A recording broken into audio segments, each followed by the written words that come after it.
Assalamualaikum warahmatullahi wabarakatuh. Waalaikumsalam warahmatullahi wabarakatuh.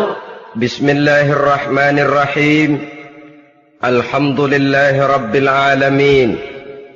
Wassalatu wassalamu ala ashrafil anbiya'i wal mursalin wa ala alihi wa ashabihil mujahidin at-tahirin, amma ba'du. Bersabda Rasulullah sallallahu alaihi wasallam, "Iza sarratka hasanatuka wa sa'atka sayyi'atuka fa anta mu'min."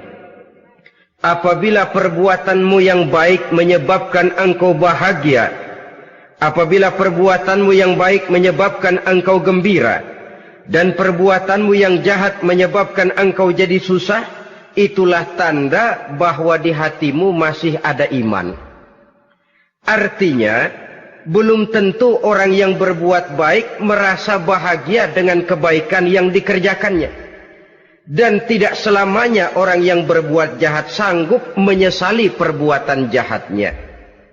Oleh karenanya, apabila iman masih ada, apabila hati masih hidup, perbuatan yang baik menyebabkan orang gembira, perbuatan yang jahat menyebabkan orang susah dan gelisah hatinya. Ini mengandung pelajaran. Sekali kita berbuat baik, jangan sekali-kali menyesali kebaikan itu. Sebaliknya, satu kali kita melakukan kesalahan, hendaknya selalu menyesalinya. Kadang-kadang dalam kehidupan, karena orang tempat kita berbuat baik itu rupanya membalas air susu dengan air tuba, kita lalu menyesali kebaikan. Lahirlah kata-kata, "Nyesal saya nolong dia." Ibarat pepatah katanya, nolong anjing kejepit. Waktu kejepit setengah mati kita tolongin, begitu selesai dia dari kejepitnya malah kita digigitnya. Saudara hadirin yang saya muliakan, dalam kehidupan sehari-hari barangkali ini kena filsafat yang disebut dorong mobil mogok. Ketika mobil mogok setengah mati kita dorong, begitu mesin hidup ditinggalkannya kita di belakang. Sesungguhnya perbuatan kita yang baik tidak harus disesali. Karena disesali atau tidak, toh perbuatan itu sudah kita lakukan. Dan penyesalan atas segala kebaikan hanya akan mengurangi nilai pahala kebaikan itu sendiri. Berbahagialah apabila berbuat baik, walaupun orang yang kita melakukan kebaikan membalasnya dengan kejahatan. Menyesalah apabila berbuat kesalahan, apabila melakukan dosa, karena itu pertanda nilai iman yang masih hidup dalam jiwa kita. Saudara-saudara kaum muslimin yang berbahagia, jadi sungguh pun pahala dan dosa sesuatu yang abstrak, efeknya jelas dia mendatangkan kebahagiaan atau membawa kepada kegelisahan batin di dalam kehidupan manusia. Orang di zaman materialis kurang terangsang berbuat pahala dan terdorong melakukan dosa. Kenapa? Karena pahala tidak kelihatan, dosa tidak nampak. Kalau pahala kelihatan, barangkali nggak kuat kita mikul pahala. Kalau dosa benjol, umpama tiap bikin dosa palanya benjol, barangkali sudah nggak karu-karuan kepala kita. Baik pahala, baik dosa, sesuatu yang tidak nampak oleh pandangan mata zahir, tapi yang punya efek dalam kehidupan ini. Orang yang banyak pahalanya dengan orang yang banyak dosanya, kalau dia berjalan barangkali sulit kita membedakan. Tapi efeknya dalam kehidupan ini jelas adanya. Sesuatu yang bernama pahala kita perlukan, karena hidup tidak berhenti hingga di sini. Sesuatu yang bernama dosa harus kita hindarkan, karena ada kelanjutan sesudah hidup yang sekarang ini. Kehidupan dari satu pertanggungan jawab. Itu sebabnya Imam Ghazali dalam bahasa yang indah sekali berpesan, "Jaddidis safinah fa innal bahra amiq wa khuziz zad fa innas safara ba'id." Perbarui selalu kapalmu, rawat, jaga baik-baik, dandani kapalmu, fa innal bahra amiq, karena sesungguhnya lautan ini sangat dalam. Satu bahasa yang indah dari tamsil terhadap kehidupan. Perbaiki kapalmu karena lautan ini sangat dalam. Artinya, jaga baik-baik hatimu. Pelihara iman dan keyakinanmu, karena hidup ini bagaikan gelombang lautan. Tempo-tempo air tenang, tempo-tempo ombak menggila dan menggunung. Jaga iman baik-baik karena hidup penuh dengan cobaan dan ujian. Itu maksudnya. Wa khuziz zad fa inna safara ba'id. Dan bawa bekal yang banyak karena perjalanan hidup ini sangat panjang. Perjalanan ini sangat jauh. Kita kalau pergi keluar kota tentu saja membawa bekal. Makin jauh kota yang akan kita tuju, makin banyak bekal yang harus kita bawa. Alangkah sengsaranya manusia apabila dia akan pergi ke satu kota yang jauh, modalnya cuma nekat. Bagaimana nanti di sana sajalah. Tidak membawa bekal sebagaimana yang sewajarnya. Hal yang semacam ini senangnya sih belum tentu, keblangsak dan susahnya sudah kebayang. Itu dalam kehidupan di dunia ini. Bagaimana kalau sudah bicara tentang kehidupan yang akan datang? Karena sesungguhnya hidup ini merupakan satu perjalanan yang sangat panjang. Sejak kita tinggal di alam arwah, pada saat jasad belum lagi diciptakan Allah, ruh sudah diciptakannya lebih dahulu. Sampai kemudian kita pindah ke alam rahim, alam kandungan ibu. Untuk kemudian berpindah kepada kehidupan dunia. Dari dunia ini kita pindah ke alam barzakh. Di sana tinggal kita 100 tahun mungkin, 100.000 tahun mungkin, 1 juta tahun mungkin, menunggu saat datangnya kiamat. Lalu dari alam barzakh pindah kita ke alam akhirat. Satu perjalanan yang sangat panjang. Alangkah malangnya, alangkah sengsaranya, jika tahu kita begitu panjangnya perjalanan hidup ini, tidak ada bekal yang kita bawa. Artinya kesengsaraan, kesulitan yang bertali-tali sudah jelas akan menimpa kita. Kalau pergi kita keluar kota membawa bekal uang, membawa bekal makanan, apa bekal yang mesti kita bawa? Apabila kita kembali ke alam barzakh, kembali ke alam kubur, berkumpul di padang mahsyar di akhirat nanti, nasi yang mau kita bawa, uang yang mau kita bawa, tentu tidak lagi. Karena kehidupan materialis selesai di atas liang lahat. Bila masuk kita ke liang lahat, disitulah pahala dan dosa memegang peranan yang sangat penting. Maka pada pertemuan malam ini, kita akan bicara tentang pahala dan dosa itu. Saudara-saudara kaum muslimin rahimakumullah. Yang dinamakan pahala, kata Imam Ali Al-Jurjani dalam kitab At-Ta'rifatnya, ma yastahiqqu bihi ar-rahmatu wal maghfiratu minallahi ta'ala. Sesuatu yang pelaksananya berhak untuk mendapat rahmah dan ampunan dari Allah. Dengan kata lain, nilai pahala adalah akibat dari perbuatan-perbuatan di dalam melaksanakan perintah dan anjuran yang ada di dalam kehidupan agama. Apabila perintah dan anjuran kita laksanakan, nilai pahala itu lalu datang.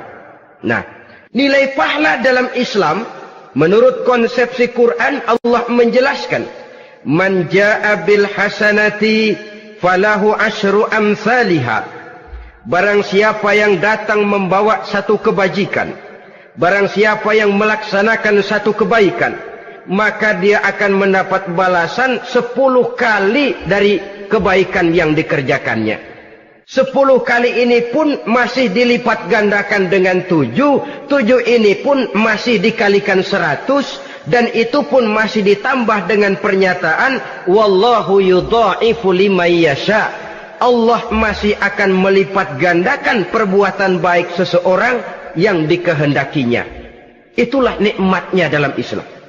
Tetapi sebaliknya, wa man jaa'a bisayyi'ati fala yujza illa mislaha. Barang siapa yang melakukan satu kejahatan, dia tidak akan mendapat balasan kecuali sesuai dengan kejahatan yang dikerjakannya. Alangkah rahman dan rahimnya Allah. Orang yang berbuat baik dibalas 10, dikali 7, dikali 100, masih dilipat gandakan pula. Tapi orang yang berbuat jahat tidak akan mendapat balasan kecuali sesuai dengan kejahatan yang dikerjakannya. Ini kan beda dengan sifat kita manusia. Kita ini kadang-kadang kalau dijitak membalasnya mukul. Tapi kalau orang berbuat baik kepada kita, kita enggan untuk berbuat baik kepada orang tadi. Allah tidak mengajarkan begitu. Satu kebaikan berbalas 10. Satu kejahatan berbalas dengan satu kejahatan. Maha Rahman dan Rahim Allah. Bahkan dalam Islam, niat berbuat baik saja mendapat pahala. Sedangkan niat berbuat jahat belum ditulis merupakan satu dosa sampai kejahatan itu dikerjakan oleh orang yang niat tadi. Umpamanya, saudara niat nanti malam giliran pengajian saya mau hadir di majelis taklim. Pas datang waktu malam hujan turun sangat lebat. Saudara berhalangan datang ke majelis taklim, saudara sudah mendapat pahala niat. Tapi saudara niat nanti malam kalau turun hujan, saya mau bongkar rumahnya si fulan, saya mau curi seluruh harta bendanya. Ternyata malam saudara tidak mengerjakan perbuatan itu belum ditulis dosa sampai perbuatan itu benar-benar dikerjakan. Tapi lalu jangan macam-macam. Kalau begitu niat aja yang baik, biar nggak usah dikerjain. Niat aja pengen ngaji walaupun tidak ada niatan untuk ngaji. Allah lebih tahu tentang apa yang terdetik di dalam hati sanubari kita. Itulah sebabnya sangat dianjurkan orang untuk melakukan segala macam kebajikan. Dan dianjurkan orang menjauhkan segala macam bentuk kejahatan. Karena dia akan berefek melahirkan dosa dan pahala. Dosa dan pahala itulah alat untuk memperoleh kebahagiaan di alam kubur, di padang mahsyar, sampai di akhirat nanti. Di dunia ini mungkin segalanya bisa kita beli dengan yang namanya uang. Keamanan kita bisa menyewa petugas untuk menjaga rumah kita. Kendaraan yang mewah bisa kita beli. Udara yang sejuk bisa kita ciptakan. Siapa banyak uang, dia raja. Mungkin itu di dunia. Tapi bisa apa uang kalau kita sudah masuk ke alam kubur? Bisakah munkar nakir kita sogok? Udah karkir, jangan nanya nih, cepet. Bisakah malaikat azab menyingkir dengan uang semir? Ternyata tidak. Untuk memperoleh kebahagiaan di sana, nilai pahala. Kesengsaraan akan kita dapat kalau kita banyak menumpuk dosa. Oleh karena itu jangan beranggapan, pahala nggak kelihatan, dosa juga nggak kelihatan, biarin saja. Yang tidak kelihatan ini pada waktunya akan memegang peranan yang sangat penting. Tapi tidak cuma untuk menghadapi hidup di situ, kita lalu harus berbuat baik dan meninggalkan yang jahat. Terutama juga di dunia ini.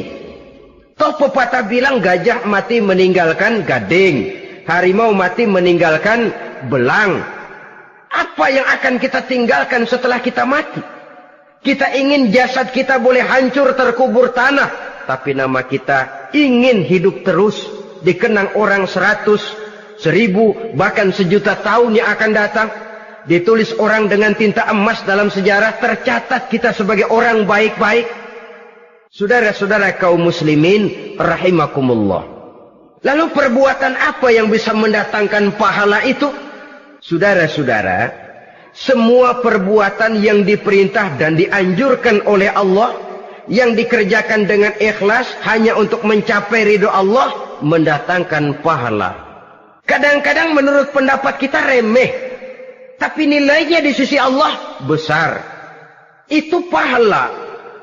Menghitung pahala itu hak prerogatif Allah. Perbuatan yang ringan Allah mau berikan ganjaran yang besar, itu urusan Allah. Misalnya, kata Nabi, la tahkiranna minal ma'rufi syai'an. Jangan kamu menganggap remeh perbuatan baik walaupun kecil. Jangan merasa sulit melakukan perbuatan yang mengandung pahala. Bertemu dengan teman, muka kita cerah, berpahala. menyingkirkan duri di jalanan berpahala, menolong orang yang sesat, memberitahu orang yang bertanya berpahala. Tidak sulit kalau kita mau. Yang diperintah dan dianjurkan oleh agama itu perbuatan yang mengandung nilai-nilai pahala. Masalahnya cuma tinggal mau atau tidak dan dikerjakan dengan ikhlas. Bertemu teman mukanya cerah, pahala. Menyingkirkan duri di jalanan, pahala. Sedekah, pahala. Tidak berupa perbuatan, bisa berupa ucapan. Misalnya bersolawat, pahala. Bertasbih dan bertahmid, pahala. Kata Nabi, kalimatani khafifatani 'alal lisan, saqilatani fil mizan. Ada dua kalimat yang enteng di lidah tapi berat di timbangan akhirat nanti. Apa itu? Subhanallah walhamdulillah. Itu kan amalan yang ringan, perbuatan yang mudah saja, tapi nilainya demikian besar dalam pandangan Allah. Jadi pendeknya, perbuatan yang bernilai pahala adalah perintah dan anjuran agama yang dilaksanakan dengan ikhlas semata-mata untuk mencapai ridho Allah, itu mengandung pahala. Niat dasarnya itu harus karena Allah. Landasannya harus karena ikhlas. Bukan cuma sekedar basa-basi, tidak karena ingin dipuji orang, tidak karena mengharap tanda jasa, tapi ikhlas semata-mata. Dari perbuatan yang paling kecil dan mudah sekali sampai kepada amalan-amalan yang besar dan memerlukan biaya yang besar, seperti melaksanakan ibadah haji, seperti jihad fi sabilillah, membangun masjid, membangun pondok-pondok pesantren, membangun pusat-pusat kesehatan, membangun jalan-jalan umum, termasuk menjaga keamanan.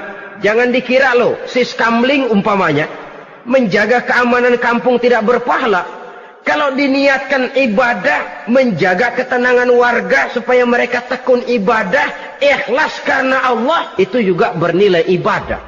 Keluar kita dari rumah, pergi pagi, pulang sore, peras keringat, banting tulang cari nafkah buat menghidupi anak istri kita. Kalau diniatkan ibadah, melaksanakan kewajiban sebagai kepala rumah tangga, membantu orang tua sebagai anak, itu juga perbuatan-perbuatan yang mengandung pahala. Yang terbaik sesuai dengan bidang kehidupan kita. Ada orang yang dinamakan abid, ahli ibadah, pahala yang paling baik bagi dia, banyak-banyak tahajud, sembahyang malam, wirid, zikir, tasbih. Ada yang dinamakan orang alim, pahala yang paling baik buat orang macam ini, mengajar, menyebarkan ilmu, mendakwahkan Islam. Ada yang disebut wali, pejabat pemerintah, petugas.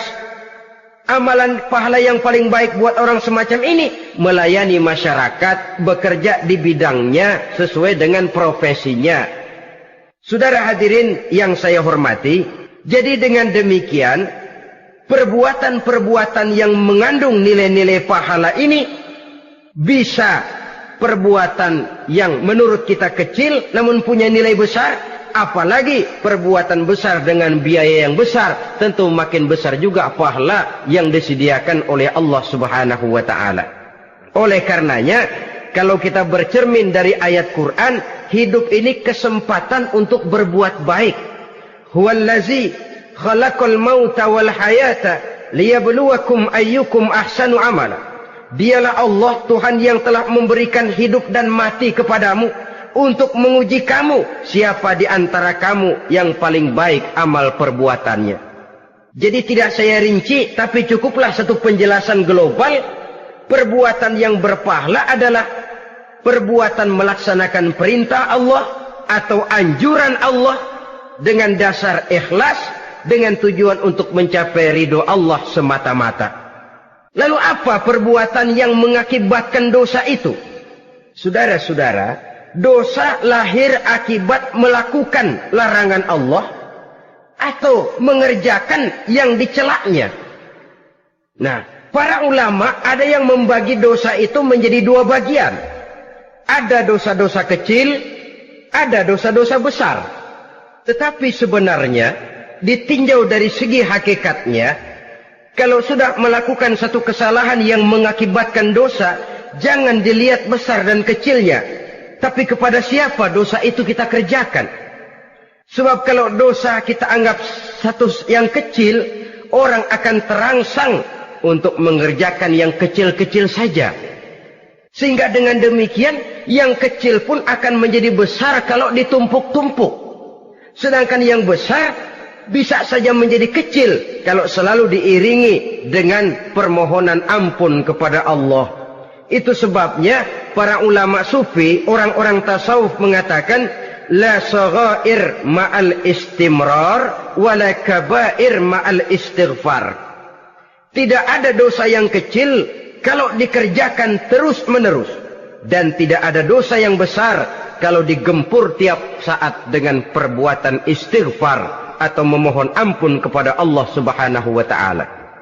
Cuma saja pada umumnya, karena dosa-dosa kecil itu lebih mudah taubatnya, dan ada janji Nabi, barang siapa yang meninggalkan dosa-dosa besar akan diampuni dosa-dosanya yang kecil-kecil. Oleh karena itu, pada kesempatan ini kita akan juga bicarakan apa saja yang termasuk klasifikasi dosa-dosa besar, dengan harapan kita bisa menjaga diri, menyelamatkan diri, jangan sampai terjatuh ke dalam dosa-dosa yang besar tadi. Tetapi bukan berarti kita harus terangsang melakukan dosa-dosa yang kecil. Ah, biarin kecil ini, tobatnya gampang. Ah, dosa kelas teri. Ah, dosa itu kan tidak kelihatan. Lalu terangsang melakukan perbuatan dosa-dosa walaupun kecil, kalau berlarut terus-menerus dia akan tumbuh menjadi dosa yang besar.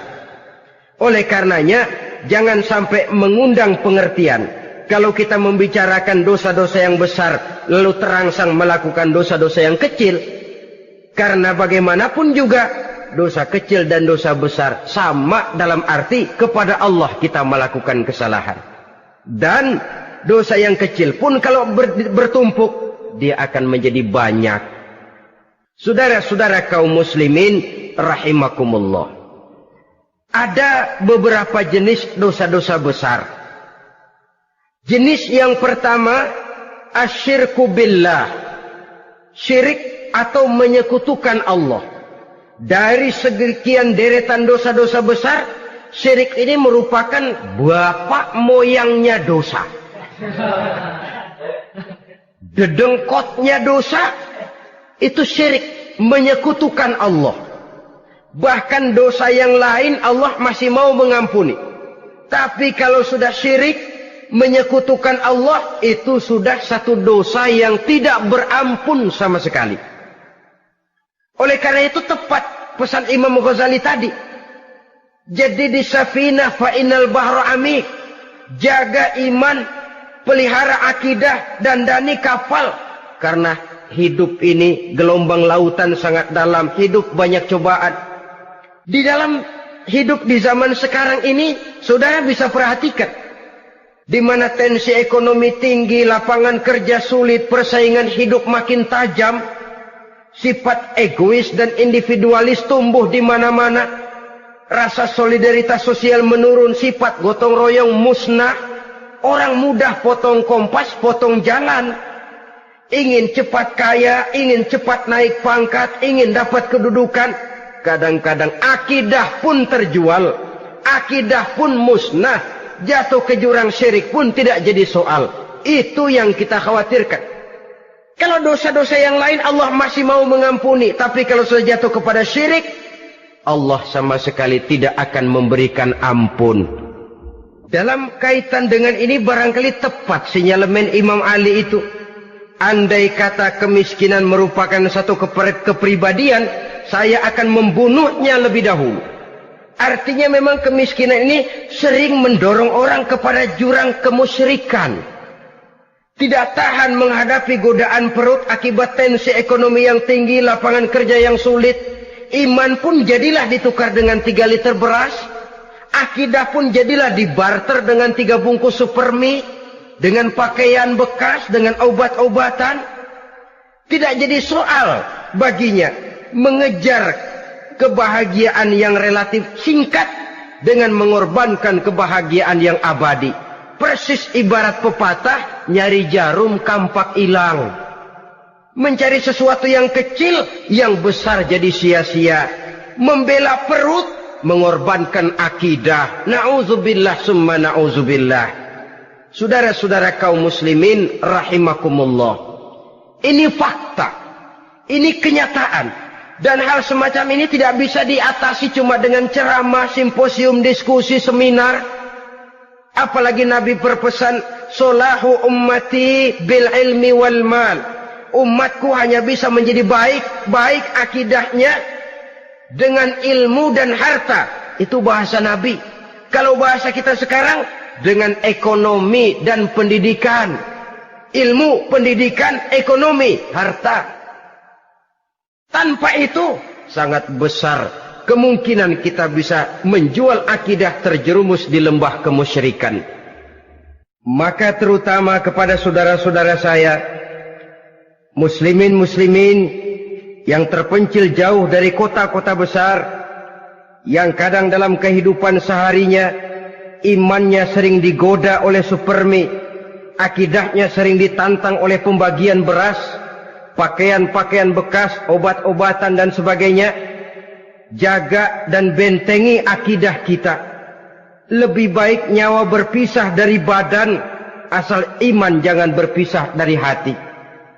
Kepada adik-adik saya para remaja, para pemuda di kota-kota besar, yang iman dan akidahnya sering ditantang dengan minuman-minuman keras, fasilitas-fasilitas yang menghanyutkan, yang secara terarah dan praktis sedikit demi sedikit menggiring kita untuk keluar dari nilai-nilai akidah. Hati-hati, jaga baik-baik, sebab intan paling mahal, mutiara paling berharga, tidak lain nilai iman ini.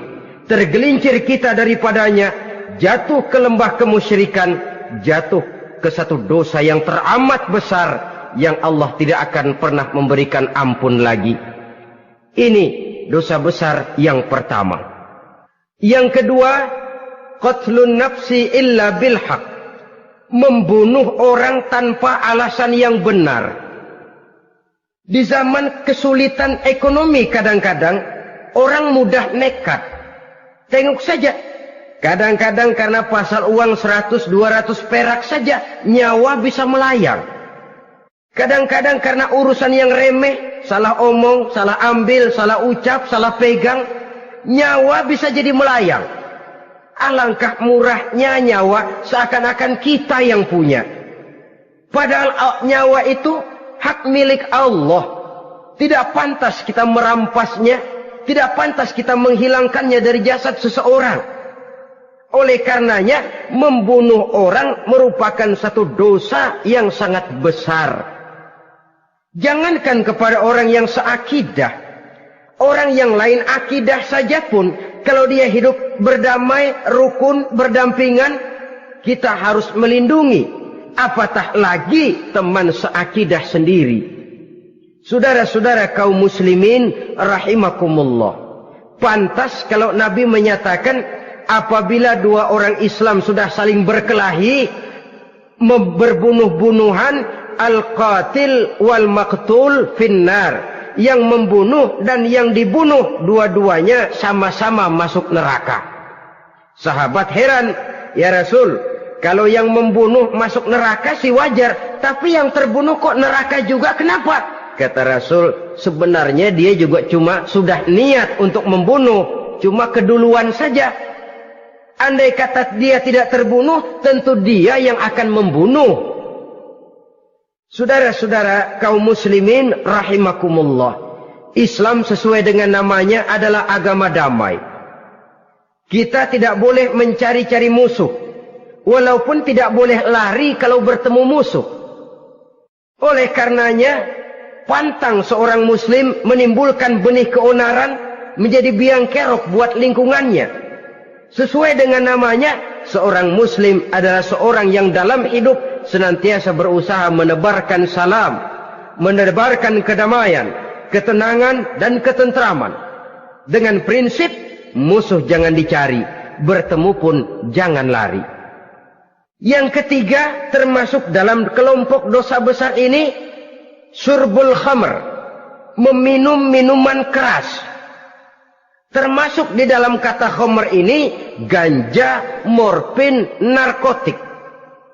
Sebab apa? Jenis minuman semacam itu tidak hanya merusak keadaan sekarang, tapi sekaligus merusak kehidupan yang akan datang.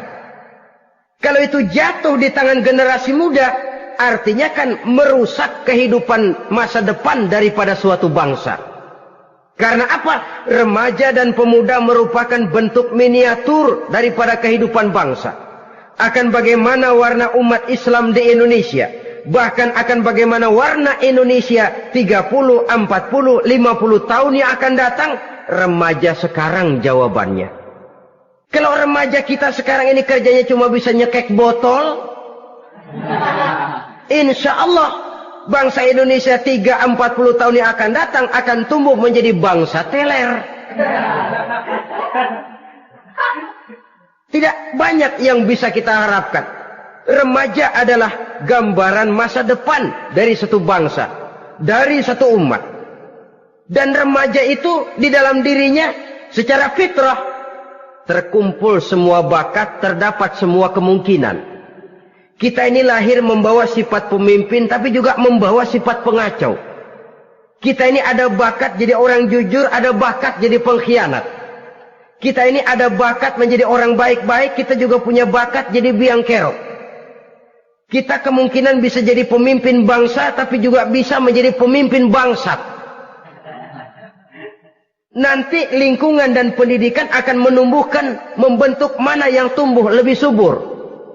Kalau lingkungan dan pendidikannya lebih banyak bercerita tentang kejujuran, maka nilai kejujuran yang akan tumbuh lebih banyak dalam jiwanya. Dan insya Allah diharapkan dia akan menjadi manusia yang jujur di kelak kemudian hari nanti.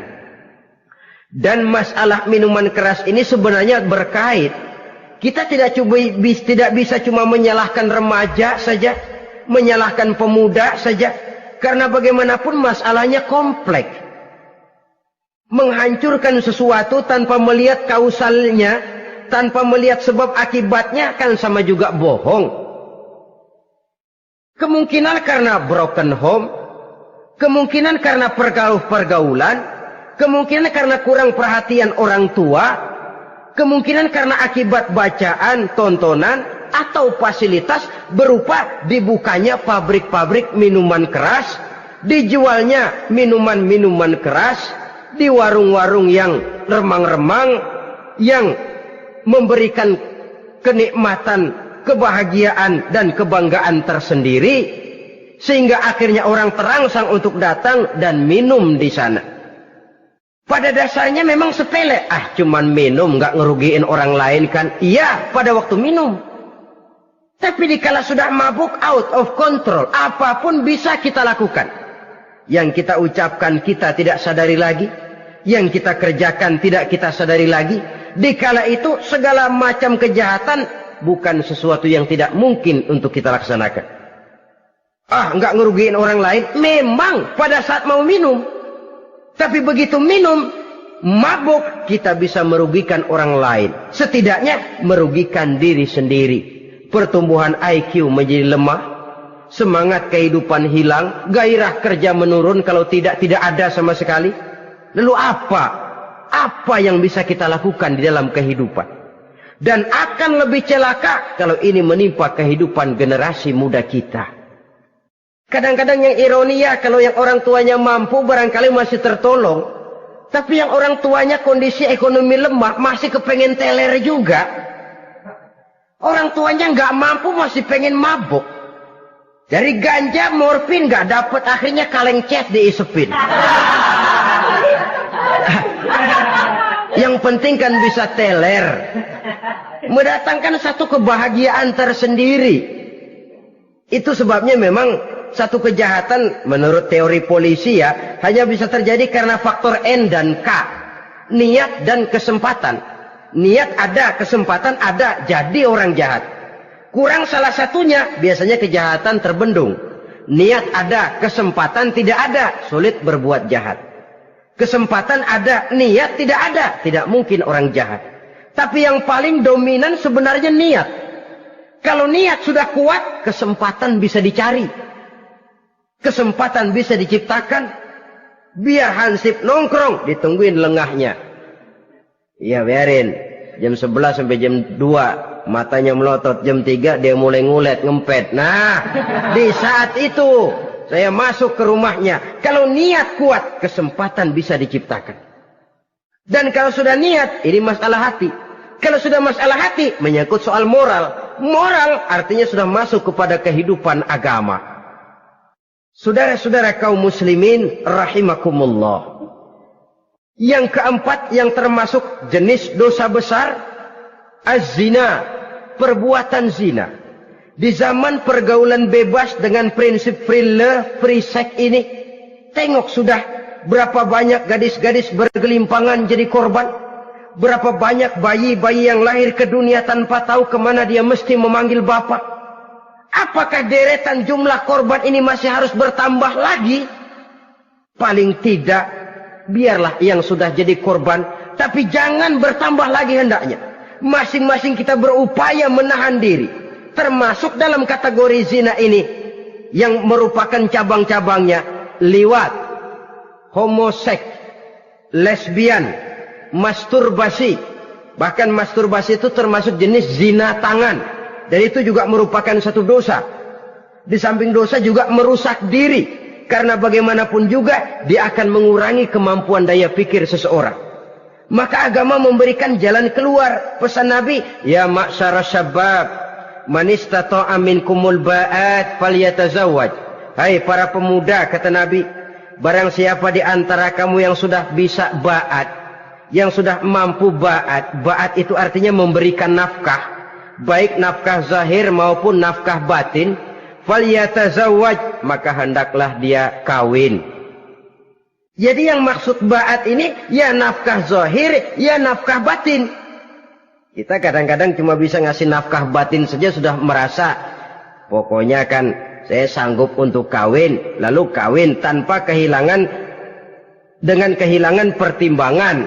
Saudara-saudara, wa in lam yastati', adapun kalau dia belum mampu, fa alaihi bisyam, hendaknya dia banyak puasa. Fa innahu lahu wija, karena puasa itu akan merupakan benteng jangan sampai orang memperturutkan hawa nafsunya. Andai kata puasa belum hobi, banyaklah olahraga para pemuda, para remaja. Karena dengan olahraga, pemikiran untuk memperturutkan hawa nafsu agak sedikit terkendali dan energi tersalurkan dalam bentuk yang positif. Pendeknya kreatif, banyak kegiatan. Ini pesan Imam Syafi'i tepat itu. Kata beliau, inni ra'aitu wuqufal ma'i yufsiduh in sala taba wa illam yajri lam yatib. Aku melihat air kalau diam rusak, tapi kalau dia mengalir jernih.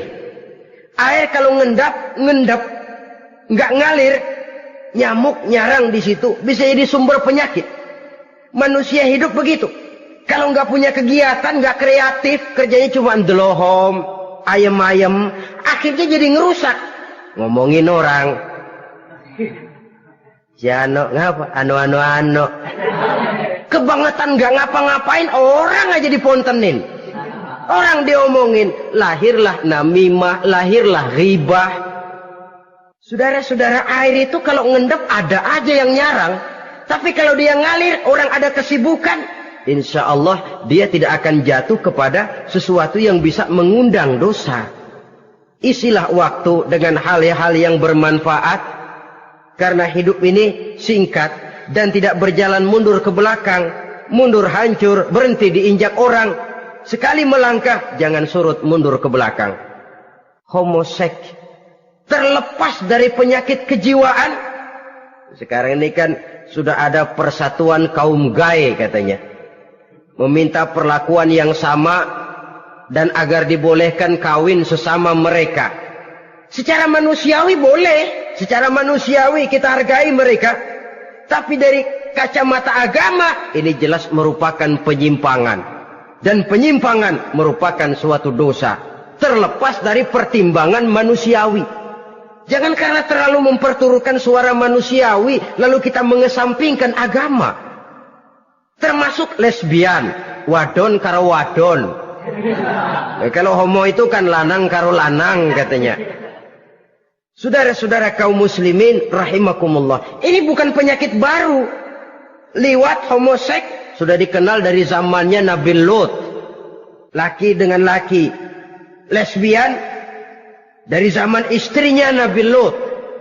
Terlepas dari penyakit kejiwaan, dari segi agama, ini merupakan penyimpangan dan merupakan dosa yang besar.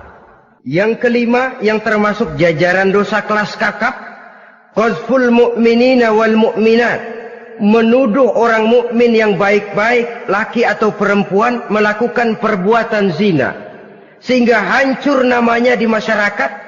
Ini merupakan satu perbuatan dosa yang sangat besar dan sangat dimurkai oleh Allah. Saudara-saudara kaum muslimin rahimakumullah. Oleh sebab itu tentang masalah ini, kalau memang tidak ada saksi, jangan sembarang kita enteng lidah menuduh orang lain berbuat zina, menuduh orang lain berbuat serong. Dosanya kelewat besar di dalam kehidupan. Karena apa? Mencari harga diri itu berat. Memelihara kehormatan diri jauh lebih berat. Satu kali orang dihancurkan namanya di masyarakat, dia akan terisolir jadinya. Oleh karenanya, berlindung kita kepada Allah, jangan sampailah dihinggapi oleh sifat ini. Karena sentimen kita kepada seseorang, karena hasad kita kepada seseorang, tidak senang melihat orang lain lebih maju, lalu lidah ini seenaknya saja mengucapkan kata. Padahal sanksi dan resikonya sangat besar. Yang kita tuduh barangkali mendapat pahala dari Allah. Kita sendiri yang menuduh tanpa saksi, tanpa alasan yang benar, mendapat dosa yang sangat besar. Saudara-saudara, memang kadang-kadang aneh dalam hidup ini. Seorang pelacur biasanya bisa menjaga mulutnya di masyarakat. Kata-katanya baik, sopan. Kenapa? Karena mulut yang satu sudah tidak terjaga.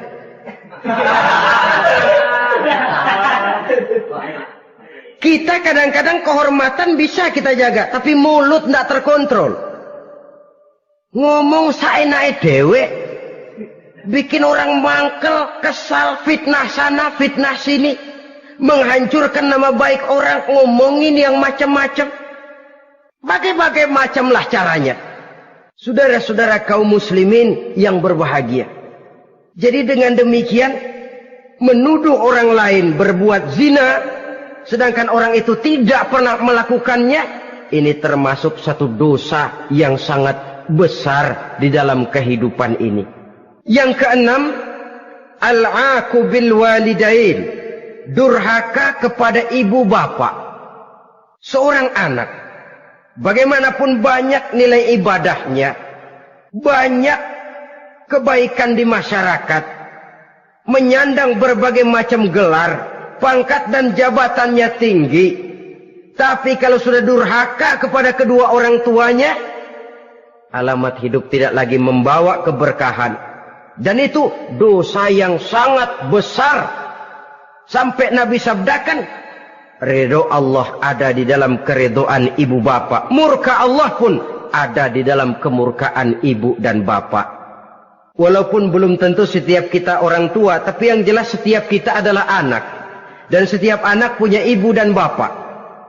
Jangan sampai kacang lupa kepada kulitnya. Saudara-saudara kaum muslimin rahimakumullah. Durhaka kepada ibu bapak merupakan perbuatan yang sangat dimurkai oleh Allah. Apalagi ibu yang telah melahirkan kita, bahkan mengandung kita. Begitu juga bapak yang telah berusaha peras keringat banting tulang untuk mengasuh membesarkan kita. Tidak ada perbuatan baik yang kita lakukan untuk bisa menebus kebaikan daripada ibu dan bapak kita. Setidaknya kalau belum bisa berbuat baik kepadanya, kepada keduanya, janganlah menyakiti hati keduanya. Itu saja dulu yang harus dijaga. Kadang-kadang sudah berbuat baik enggak, nyakitin melulu. Sudah nyenangin belum bisa, saban sehari nyakitin saja. Padahal kedua orang tua itu doanya manjur, sebagaimana sumpahnya juga bisa jadi kenyataan. Dan sering bahkan menjadi kenyataan. Sampai ibu bapak sudah wafat, sudah meninggal sekalipun, kewajiban berbakti masih harus terus dilakukan oleh seorang anak. Lalu yang ketujuh, at-tawalli yaumaz zahfi, berpaling pada hari pertempuran. Orang sedang sibuk-sibuk menghadapi musuh, maksudnya berjuang membela agama ini, dia lari menyelamatkan diri. Pengecut, mental munafik. Ayo, kalau demi agama, mari kita maju ke depan. Allahu Akbar. Yang besar Allah, yang lain kecil semua. Maju. Orang lain maju serentak, dia mundur jauh ke belakang. Mental munafik, mental calo, istilah sekarang ini. Oh, itu calo, mental calo. Tuhan gedek banget itu. Coba ya, calo itu paling sibuk nyuruh penumpang naik. Tapi sementara penumpang naik sampai ke tempat tujuan masing-masing, calonya nggak kemana-mana, diem aja di situ. Cuma orang aja disuruh naik. Saudara-saudara, kerja bakti, orang turun ke comberan, dia naik ke tempat tidur. Mundur di hari pertempuran, menyebabkan orang lain gugur, dia sendiri menyelamatkan diri. Mental pengecut, mental munafik, itu merupakan dosa yang sangat besar. Saudara-saudara kaum muslimin rahimakumullah. Itu sebabnya agama itu memerlukan keberanian. Memang, tapi bukan keberanian yang tanpa perhitungan. Sebab berani tanpa berhitung namanya berani babi. Kita berani kalau benar, kita harus takut kalau salah. Jangan dibalik. Salah berani, nekat namanya. Benar takut, pengecut namanya. Orang yang pengecut adalah orang yang takut membela kebenaran. Orang yang nekat sesungguhnya udah salah nggak malu lagi. Udah salah nekat lagi. Merasa rugi berbuat kebaikan, puas kalau berbuat kejahatan. Padahal Nabi pesan, siapa yang berbuat dosa sambil tertawa, nanti dia akan masuk neraka sambil menangis. Karena itu dipesan pula di dunia ini, sering-seringlah mencuci mukamu dengan air mata taubat. Cuci lidahmu dengan zikir kepada Allah. Bersihkan hatimu dengan air ikhlas. Saudara-saudara kaum muslimin rahimakumullah. Kan ada toh orang berbuat baik nggak gembira, tapi berbuat jahat malah puas. Atau sama saja orang lain berbuat baik, hatinya kesel. Orang lain berbuat jahat, dia malah mendukung. Atau orang lain tergelincir berbuat jahat, dia malah girang. Ini kan tidak objektif. Karena yang berbuat baik, orang yang dia keselin, dia nggak seneng. Tetapi karena yang berbuat jahat, orang yang dia senengin, dibenerin juga. Itu nggak objektif namanya. Mundur di hari pertempuran pada saat saudara-saudara kita sedang menghadapi musuh, sikap pengecut yang sangat dibenci Allah. Yang kedelapan, termasuk kelompok dosa besar, aklu malil yatim, makan harta anak yatim.